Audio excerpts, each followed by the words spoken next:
नमस्कार दोस्तों, आज अपना टॉपिक है ऑर्गेनिक केमिस्ट्री के अंदर एक इम्पोर्टेंट नेम रिएक्शन है बेयर विनेगर ऑक्सीडेशन।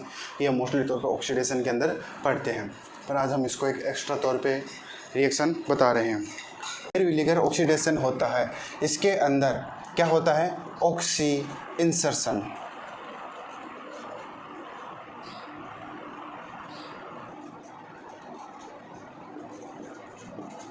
ये क्या आपके पास है, एक ऑक्सी इंसर्शन रिएक्शन है, यानी कि आप इसके अंदर एक कार्बोनिल कंपाउंड लेते हो, उस कार्बोनिल कंपाउंड के अंदर रिएक्शन करवाते हो आप किसकी उपस्थिति में, पर एसिड के साथ करवाते हो एसिडिक मीडियम के अंदर।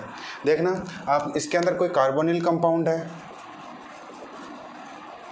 कार्बोनिल कंपाउंड की रिएक्शन आप किसके साथ करवाते हो, पर एसिड के साथ करवाते हो, किसकी उपस्थिति में, एसिडिक मीडियम के अंदर। ध्यान रखना ये जो रिएक्शन है सिर्फ एसिडिक मीडियम के अंदर होती है। किसका फॉर्मेशन होता है, एस्टर का फॉर्मेशन होता है। एस्टर के अंदर आपको पता है क्या होगा, ऑक्सीजन का इंसर्शन हो जाएंगे, इसके अंदर ऑक्सीजन जुड़ेगा। जैसे कि मैं एक एग्जांपल लेता हूँ, आपके पास ये कार्बोनिल कंपाउंड है, इसकी रिएक्शन आप पर एसिड के साथ करवाते हो, आप इसकी रिएक्शन पर एसिड के साथ करवाते हो तो किसका फॉर्मेशन होगा, आपके पास एस्टर का फॉर्मेशन होगा।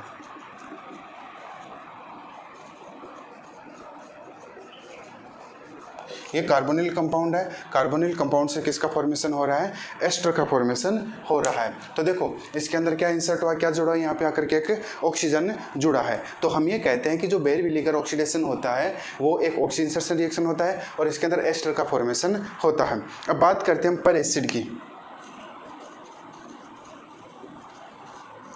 कि पर एसिड है वो कौन कौन से होते हैं। पर एसिड के अंदर आप एक सबसे सिंपल सा एग्जांपल लेते हो, पर एसिडिक एसिड, फॉर्मूला क्या होता है, CH3 डबल बॉन्ड OH। इसको अगर शॉर्ट फॉर्म में लिखता हूँ तो क्या लिखते हो, PAA। क्लियर है। उसके बाद में एक तो ये हो गया, दूसरा पर एसिड कौन सा हो गया, पर बेंजोइक एसिड। इसका फॉर्मूला आप जानते हो क्या होता है, बस ये CH3 है, इसकी जगह पे आप क्या लगा दो, C6H5OH। शॉर्ट फॉर्म के अंदर क्या लिखते हो इसको, PBA। तीसरा आपका सबसे इम्पोर्टेंट, यहाँ पे आप सबसे ज़्यादा कॉमन यूज में लेते हो, MCPBA। क्या यूज में लेते हो, MCPBA, यानी कि मेटा क्लोरो पर बेंजोइक एसिड। फुल फॉर्म क्या होती है, मेटा क्लोरो पर बेंजोइक एसिड। देखो इसका फॉर्मूला, शॉर्ट फॉर्म तो ये हो गया आपके पास, फुल फॉर्म ये हो गई, इसका फॉर्मूला बेंजोइक है, ये हो गया। आप इसके अंदर बेंजोइक एसिडिक एसिड बना दो, इसकी ये ऑर्थो और ये हो गई मेटा, मेटा पोजीशन के ऊपर क्या लग गया, क्लोरीन लग गया। ठीक है। थर्ड है, फोर्थ है ट्राईफ्लोरो। क्या हो गया अगला, ट्राईफ्लोरो पर एसिडिक एसिड।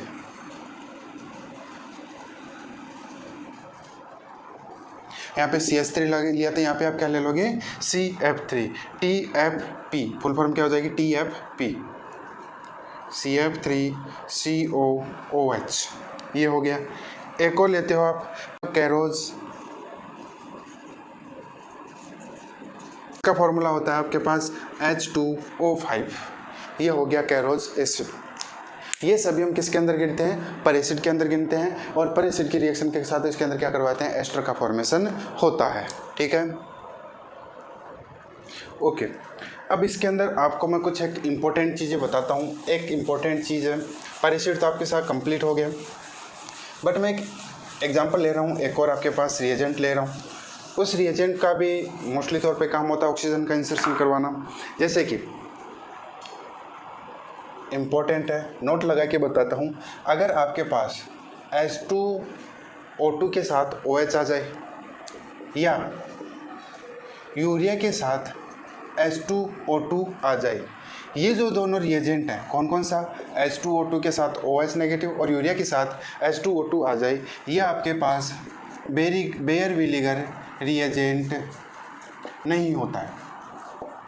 ये क्या नहीं होता है, बेयर विनेगर रिएजेंट नहीं होता है। रीज़न, अगर मान लो सिंपल कार्बोनिल कंपाउंड के साथ अगर इसकी रिएक्शन करवाते हो, एस्टर का फॉर्मेशन हो जाएगा। ध्यान रखना, अगर आप सिंपल कार्बोनिल कंपाउंड या कीटोन के साथ अगर आप रिएक्शन करवाते हो तो ये एस्टर का फॉर्मेशन कर देता है। बट अगर मान लो आप alpha beta unsaturated carbonyl compound के साथ अगर आप इनकी रिएक्शन करवाते हो तो ये एस्टर का फॉर्मेशन नहीं करता।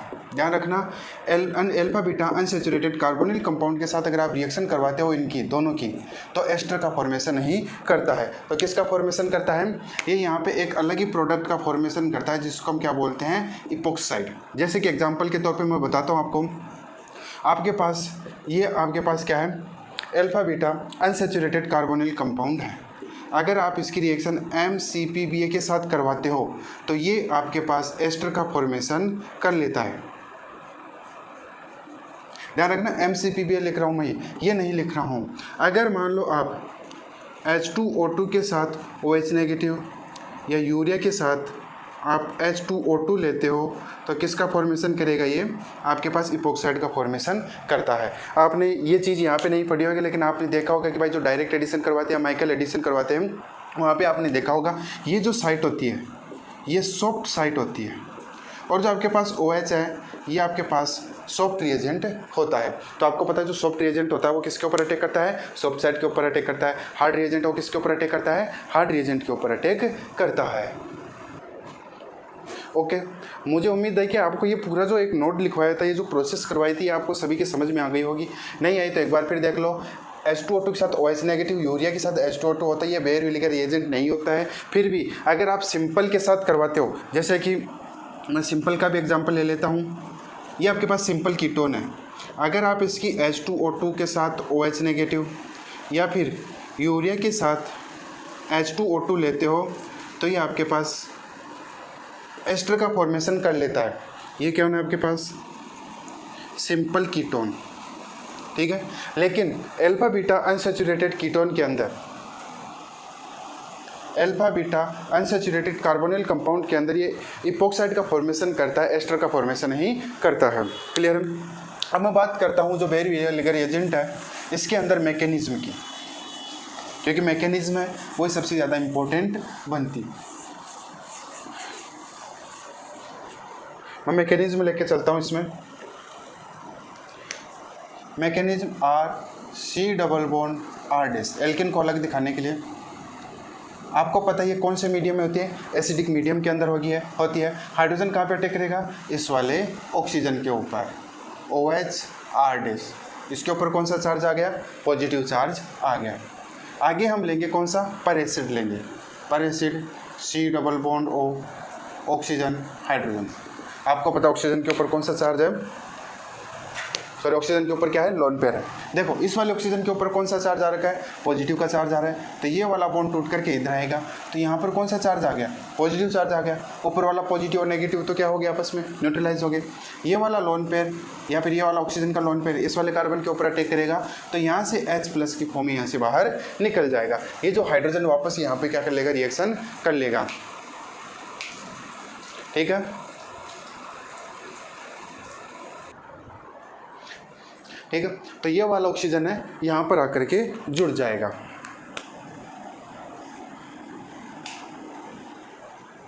OH, ये R', oxygen, oxygen, carbon double bond R। Clear है?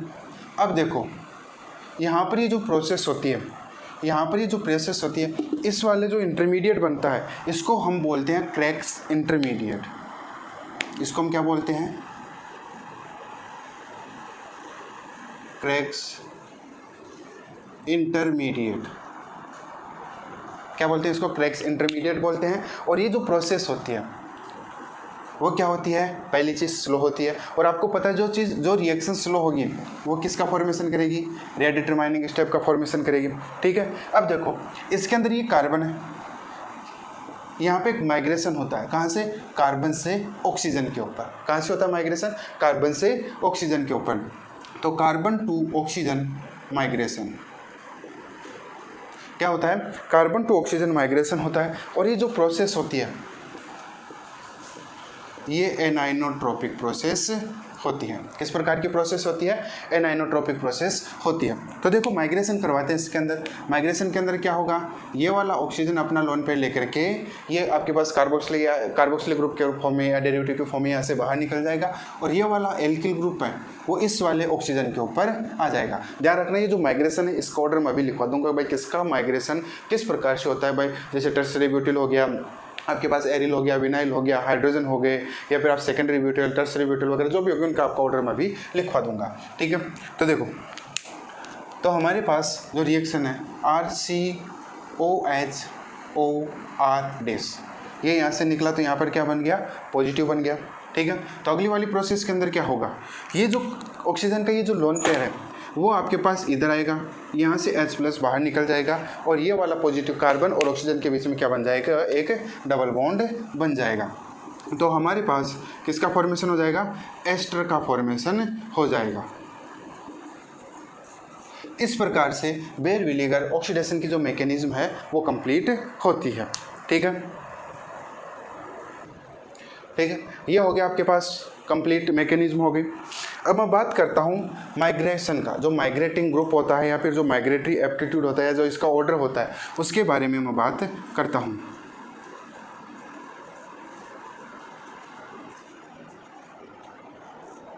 ठीक है, तो देखो सबसे ज़्यादा माइग्रेशन यानी कि जो सबसे मोस्ट पावरफुल माइग्रेशन है वो किसका होगा, टर्सरी एल्किल का। आपको पता है टर्सरी एल्किल है, उसकी साइज वैसे ही बहुत ज़्यादा मानते हैं। उसके बाद में साइक्लोहेक्सिल का हो गया, साइक्लोहेक्सिल। और जो आपके पास सेकेंडरी एल्किल होता है, टर्सरी एल्किल के बाद में हो गया सेकेंडरी एल्किल। इन दोनों का सेम सा साइज होता है। ठीक है, सेकेंडरी एल्किल हो गया। सेकेंडरी एल्किल के बाद में हम बोलते हैं बेंजिल। ठीक है, बेंजिल के बाद में आता है हाइड्रोजन। देखो बेंजिल के बाद में किसका मानते हैं, हाइड्रोजन के बाद में हम मानते हैं एरिल। ध्यान रखना एरिल के अंदर इलेक्ट्रॉन विड्रॉइंग ग्रुप भी आता है, रिलीजिंग ग्रुप भी आता है और नॉर्मल भी आता है। एरिल के बाद में जो आपके पास एरिल और जो विनाइल होता है, इन दोनों का क्या होता है, लगभग सेम होता है। उसके बाद में टर्सरी एल्किल भी हो गया, सेकेंडरी एल्किल भी हो गया, तो बच गया कौन सा, 1 डिग्री एल्किल, 1 डिग्री एल्किल हो गया। उसके बाद में साइक्लोप्रोपाइल हो गया, और कौन हो गया, मेथिल हो गया। कौन हो गया, साइक्लोप्रोपाइल, और सबसे कम होता है मेथिल ग्रुप का होता है। ये हम देखते हैं क्या, मेथिल जो आपके पास माइग्रेटरी एप्टीट्यूड होता है उसका ऑर्डर हम ये देखते हैं। आपको एक आधा एग्जांपल करवा देता हूँ। हाँ, पहले मैं ये बता दूँ आपको, बस हाइड्रोजन और एरिल का ऑर्डर बता देता हूँ। मैं बात करता हूँ हाइड्रोजन और एरिल के अंदर। देखो अगर इलेक्ट्रॉन रिलीजिंग ग्रुप लगा हुआ है एरिल के अंदर, अगर इलेक्ट्रॉन रिलीजिंग ग्रुप लगा हुआ तो उसका सबसे ज़्यादा, उसके बाद में हाइड्रोजन का होगा, उसके बाद में सिंपल का होगा, और इलेक्ट्रॉन विड्रॉइंग ग्रुप है उसका सबसे कम होता है। ये हो गया हाइड्रोजन और एरिल के अंदर इलेक्ट्रॉन रिलीजिंग ग्रुप का सबसे ज़्यादा, उसके बाद में हाइड्रोजन का, और फिर सिंपल का, और उसके बाद में हो गया इलेक्ट्रॉन विड्रॉइंग ग्रुप। एग्जाम्पल देख लेते हैं 2-4 कि भाई ऑक्सीजन का इंसर्शन कहाँ पे होगा, इसी ऑर्डर के अकॉर्डिंग चलना है। सबसे पहला एग्जाम्पल है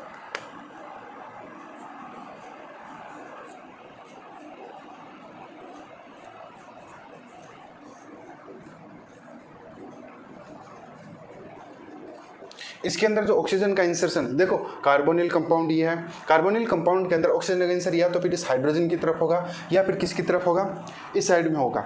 तो देखेंगे किसको, जो आपके पास इस साइक्लिक ग्रुप है, इस साइक्लिक ग्रुप की नेचर देखेंगे कि साइक्लिक ग्रुप की नेचर अगर इलेक्ट्रॉन रिलीजिंग पावर है तो इस साइड में होगा, और अगर मान लो आपके पास इलेक्ट्रॉन विड्रॉइंग टाइप की है तो कहाँ पे होगा, हाइड्रोजन की तरफ ऑक्सीजन का इंसर्शन होगा। देखो मैं डायरेक्ट ट्रिक बता रहा हूँ आपको।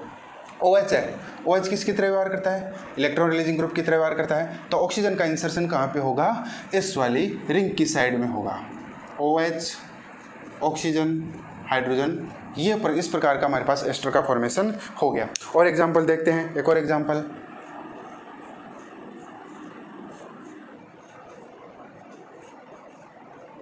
अब देखो किस साइड में होगा ऑक्सीजन का इंसर्शन, इधर होगा कि हाइड्रोजन की तरफ। देखो टर्सरी एल्किल, तो कहाँ पे होगा, यहाँ पर ऑक्सीजन का इंसर्शन होगा। ये पूरा का पूरा क्या हमारे पास बेयर-विलिगर ऑक्सीडेशन है। अगर आपको अच्छे से अगर मैं आपको ये वीडियो के अंदर बेयर-विलिगर ऑक्सीडेशन अगर अच्छे से समझा पाया हूँ तो इस वीडियो को जरूर लाइक करना, और अगर आप इस चैनल के ऊपर अगर नहीं हो तो चैनल को सब्सक्राइब करना। बहुत जल्दी इसके अंदर आपके क्लासेज वगैरह स्टार्ट होने वाली हैं।